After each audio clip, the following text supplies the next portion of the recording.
Yo, Cardano, what's going on? It's Anthony.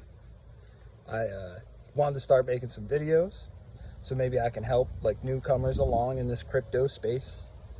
None of this stuff is financial advice, but I just feel like maybe if I tell you my story, my strategies, what has worked for me in the past, maybe you can learn from my mistakes and it can help you out in the future.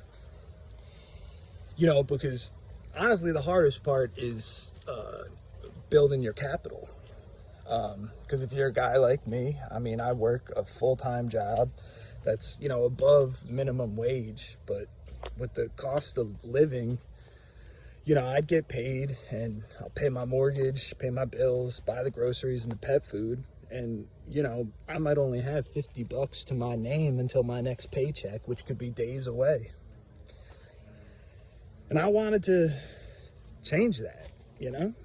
And I talked to my boss about getting a raise. And, you know, like a guy in my position, I know a lot of trades, but I don't have a college degree. And you hear things like, oh, the rich get richer and the poor stay poor. And I wanted to change that. And you can. At first, I looked into stocks. I even read up on Warren Buffett and seeing, you know, what pieces of advice he has to offer me.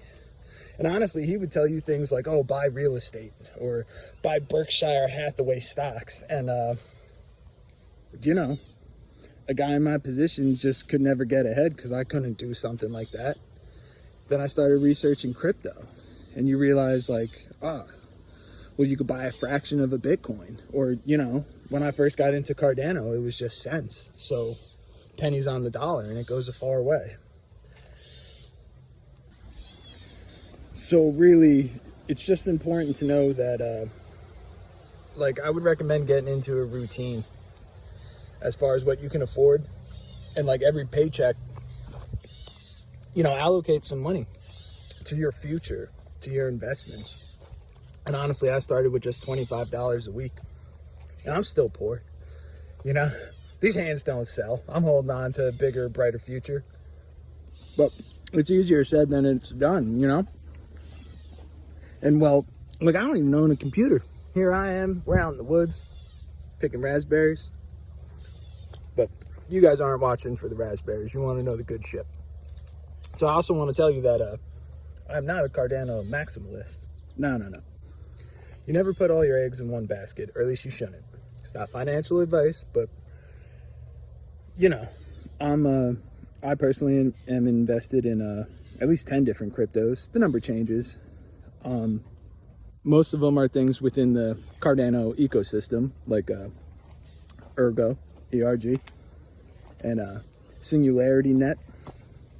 You know, with Ben doing all the great stuff with artificial intelligence, Sophie, and also Cody. But aside from that stuff, I'm invested in Telcoin and VChain. Yeah, obviously, as you guys know, smart contracts are going to be huge for Cardano. We're expecting them. Well, it depends on who you ask for when we're expecting them. Things seem to be rolling out smoothly with the roadmap and the testnet. And we just got into Alonzo White. And if you ask any of the Plutus pioneers, things are running smoothly. You can track it on Reddit, GitHub, Twitter. You know, it's very public. People are out there talking about their experiences and the great work that Lars is doing teaching the class. So I just want to say that personally, I don't believe that smart contracts are priced in yet for Cardano. And I know the market's in a little bit of a slump right now, but I wouldn't call it bearish. I think this is an accumulation phase, me personally. And I think by October, like, Cardano will easily be $3.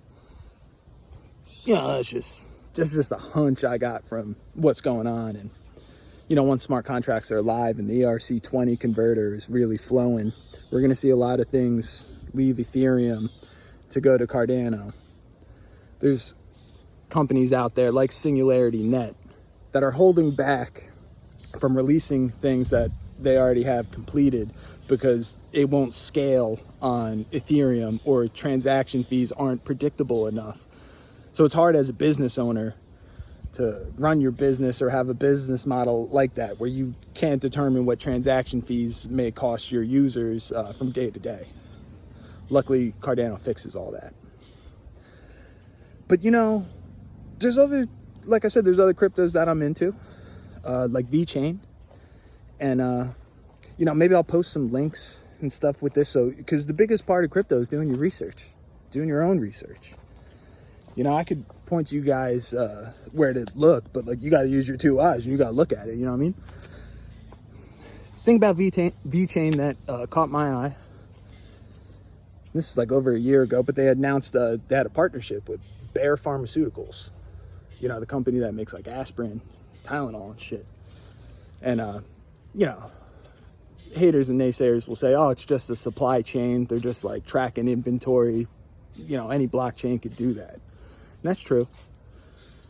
Like, I don't doubt that most of the cryptos I invest in can all be run on Cardano, but that's not the point. The point is you find out about real use cases, partnerships, like real use and utility. And the fact that Bayer's using them, you know, that put them on my radar. Then I dug a little deeper and I saw that they have a partnership with the Sam's Clubs of Asia, which is like a Walmart subsidiary, where again, it's more like supply chain stuff and inventory. And they're keeping track of like the seafood over there, you know, where these fish meat come from and how long, you know, it takes for it to get processed and hit the shelves. Basically like keeping a track of its freshness. So those things put VChain on my radar. Then there's Telcoin. Now Telcoin's doing wonderful things with within the state of Nebraska, right? I mean, it's got a lot going on. It has a roadmap out, but if you look into that law, well, a bill that they proposed that got passed in the state of Nebraska, I'm being very loose with my facts right now, I'm sorry, but I will give you guys all the content you need to be able to do your own research and make up your own opinions on these things. And then, you know, there's Ergo ERG. And I know it's proof of work, and I'm definitely all about, you know, I'm a staker for life. Passive income is the way to go if you can do it. But what I like, Abby, my dog's going in the bush, hang on. Ab, what are you doing? But what I like about Ergo is once smart contracts go live, and you're gonna see Ergo really unleash its full potential hand in hand with Cardano. And I'll post the link for the Ergo roadmap so you guys can see everything that they're going for.